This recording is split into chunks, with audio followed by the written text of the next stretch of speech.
السلام علیکم ورحمۃ اللہ وبرکاتہ۔ بسم اللہ الرحمن الرحیم۔ چھٹی کا دن تھا۔ شوہر حسب معمول موبائل پر مصروف تھا اور بیوی قریب بیٹھی پیپر چیک کر رہی تھی۔ اچانک اس کی آنکھوں سے آنسو بہہ نکلے۔ کیا ہوا؟ کیوں رو رہی ہو؟ شوہر نے گھبرا کر اپنی بیوی سے پوچھا۔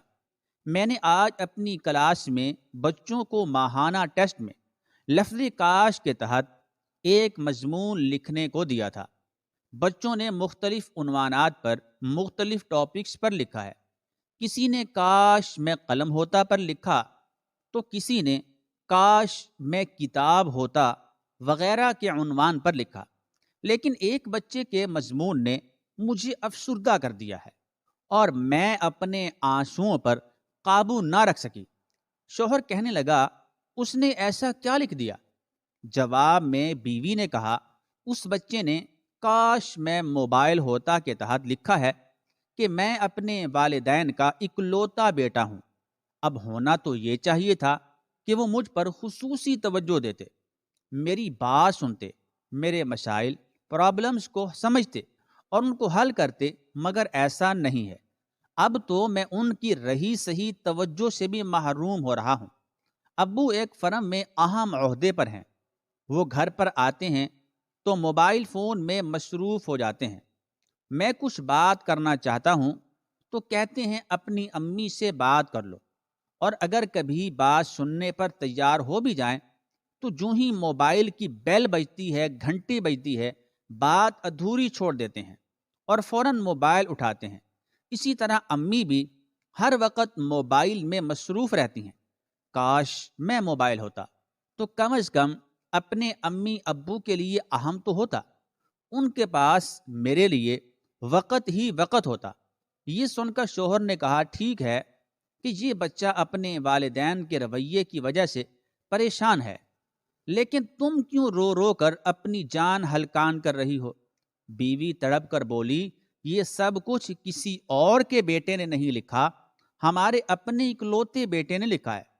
اب شوہر بھی شرم کے مارے کچھ بول نہ پایا اور آنکھیں بند کر کے اپنے رویے پر پچھتانے لگا۔ پیارے بہن بھائیوں، اس دنیا میں ہر شخص کسی نہ کسی حوالے سے مصروف ہے، لیکن بارہا ایسا ہوتا ہے کہ ایک مصروفیت کی وجہ سے دوسرا اہم کام کرنے سے رہ جاتا ہے، جیسا کہ اس حکایت میں بیان کیا گیا ہے۔ اسی طرح بیٹا کمانے میں اتنا مصروف ہو جاتا ہے کہ بوڑھے والدین کے پاس تھوڑی دیر بیٹھنے اور ان سے پیار کے دو بول بولنے کا موقع بھی نہیں ملتا۔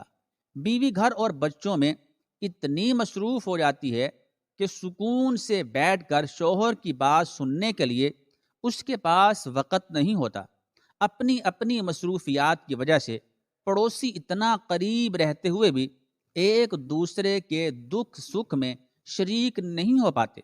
گھر کا مالک اتنا مصروف ہوتا ہے کہ اس کے پاس دن رات ڈیوٹی کرنے والے گھر کے چوکیدار کی طرف مسکرا کر دیکھنے کا وقت نہیں ہوتا۔ بعضوں کی دفتری مصروفیت اتنی ہوتی ہے کہ وہ دفتر کا کام گھر پر بھی لے آتے ہیں، جس کے نتیجے میں گھریلو زندگی نارمل نہیں رہتی۔ باپ دولت کمانے میں اتنا مصروف ہو جاتا ہے کہ اسے خبر ہی نہیں ہوتی کہ اس کی اولاد کیسی صحبت میں اٹھتی بیٹھتی ہے، اس کے اخلاق بگڑ رہے ہیں یا سنور رہے ہیں۔ بعض اپنے دوستوں کے ساتھ ایسے مصروف ہوتے ہیں کہ قریبی رشتہ داروں بلکہ سگے بھائی کو بھی وقت نہیں دیتے۔